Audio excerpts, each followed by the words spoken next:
धन्यवाद. The next speaker is Dr. Amar Patnaik.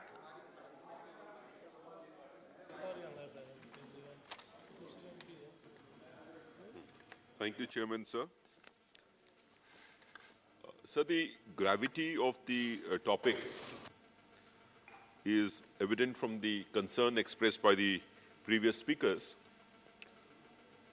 But history itself is replete with incidents where climate change and global warming have completely finished civilizations.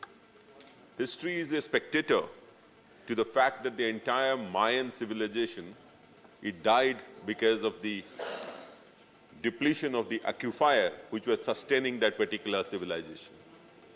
So there is no denying the fact that global warming arising out of climate change has impacts on civilizations at a civilizational level, not just at the city level or at a country level. So we have seen the picture of the Aral Sea, which completely got desertified, of a ship, you would have seen it on television, of a ship which was there and there were no human beings there. Now, if you really allow the climate change to affect our lives unhindered, we will have the entire world houses where no human beings will be there. Now, that is the impact of a global warming scenario all over the world. There are instances which people have mentioned of how it affects agriculture, how it affects irrigation, industry, health, education, skill. I don't want to talk about this because this has been dealt with at length. I may not have the time.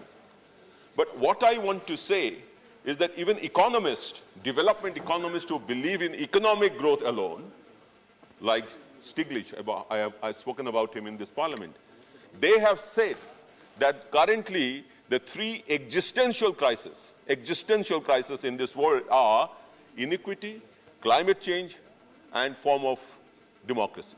Democracy in the form of, institutions of freedom of expression and many other things. But climate change climate change has been specified by him as one of the most important factors of existential crisis, simply because of the fact that economists don't account for it. Economic model, factors of production do not take into account climate-related impacts. And therefore, even economists have expressed concern now that the economic growth model has to change. I do not want to get into more theory, but what I want to say is the fact that extreme weather events leading to global warming and many such things has resulted in a very important comment from the climate investment opportunities in India's cooling sector. I must make one thing very important. Despite all the action that we take in India towards changing or towards having a green pathway to growth, the climate change impact world over will continue to impact India. And therefore, India is destined to become a heat trap. And therefore, the biggest problem that would come before the countries which will be affected by climate change, and which is least discussed, since Honorable Minister is there, I would really want to harp on this, is migration, human migration. The modeling done by IPCC, modeling done by University of Chicago, and modeling even domestically have proved that India's heat trap will make it unbearable for people to go to the labor market, to go for factors of production, to go for agriculture. When the labor market itself gets vitiated, it impacts poverty, it impacts agriculture, it impacts every other sector. Sir, the impact of this particular change, human migration, would be affecting not just people within the country, it will impact countries around India. You may see people from Bangladesh coming into India because the sea level over there has risen. You may see people from one state coming to another state. And the climate modeling has also revealed that the global north will become warmer and the global south, like India, will become extremely hot and so unbearable that the report says that possibly become one of the first, India will become one of the first countries to experience heat waves with temperatures exceeding human survivability limit. They can't survive. So they will have to migrate. And if they do migrate, you imagine the situation of food security in that country, or food security in the new region, energy security in the new region. A humongous proportion, calamity of catastrophic proportions will hit that particular area, and not just India, it will happen all over the world. And since we are giving a direction, we are taking the leadership for a Greenway path, it is all the very good, but we have to be prepared to face the consequences of others not doing it, or others having committed historical negligence in allowing green emissions to rise and rise and rise in their quest for economic development. And therefore, I thought I will take this opportunity, since very few minutes are left, to not talk about the impact, really, but to talk more about what are the pathways and suggest what are the things that probably we should still be doing, which we are not doing, keeping in view the fact that we will still face the trauma even if we are doing everything well. So the first thing is we have to move from security to resilience. Food security, energy security, health security would be important, but we have to think about resilience of that system. You may have all the security, but it may not be resilient. When the impact of a heat wave comes, the entire security collapses. So resilience will be the new buzzword. Second, we have to move from mitigation to adaptability.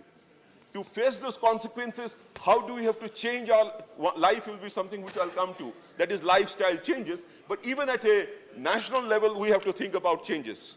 We have to move from relief to preparedness. We have to move from local thinking to global thinking, which we are currently doing. We have to look for not only green pathways inside our country, we have to help countries have a green pathway around us also. That is in the SAARC countries, in South Asian countries. We take leadership in that, and G20 provides us that particular platform. We have to move from government to private and citizens. And the life is one such pronouncement which makes it important for all citizens to change their lifestyles, to be adaptable, to be resilient, to face this challenge when it comes over them. I think since the Honorable Minister is there, the House is there, we have to suggest for the private sector, and this I'm making a very concrete suggestion, that the companies law should be amended to change the corporate social responsibility provision to ESG provision. That would include environment, social, and governance. Corporate social responsibility currently includes everything. The private sector needs to have a responsibility in this because everyone is affected. Their own value chains, their own productivity will be affected. We also have to think about modeling and research. So I'll take 2 minutes. Modeling and research. We have to improve our modeling and research. Our ability, Odisha's ability, for example, to handle the disasters has been, one of the factors responsible for it has been better modeling of the movement of air. The climate modeling impacts, the scenarios have to be worked out. Now, I will come to some of the remedial measures. The most important thing we have to do, Honorable Minister is here, is to change, we have a relook at the Disaster Management Act. The Disaster Management Act 2005 has not been revisited. When the pandemic came, we looked around, we looked at the Disaster Management Act, then we looked around the Pandemic Act, which was very old, and therefore we reviewed it and brought a new Pandemic Act. This will be required in every sector. This will be required in agriculture, industry, health, education, every sector. And therefore, I think the Disaster Management Act, since it is governing all other departments, including the states, please revisit it and factor in all other departments' requirements to have built this resilience, not just security. And we must also realize that many of these climate changes are irreversible disasters. They are not cyclones, they'll go away, floods, they will finish. They are irreversible. Therefore, the DM Act has to be looked at because that provides guidance. Second, I think another last point, sir. Every country currently has a scenario planning cell at the Prime Minister's office level. What would happen in different scenarios? What would happen if human migration, if 2 million people start coming to West Bengal, or 3 million people go from Pakistan, they come to, let's say, Haryana, Rajasthan.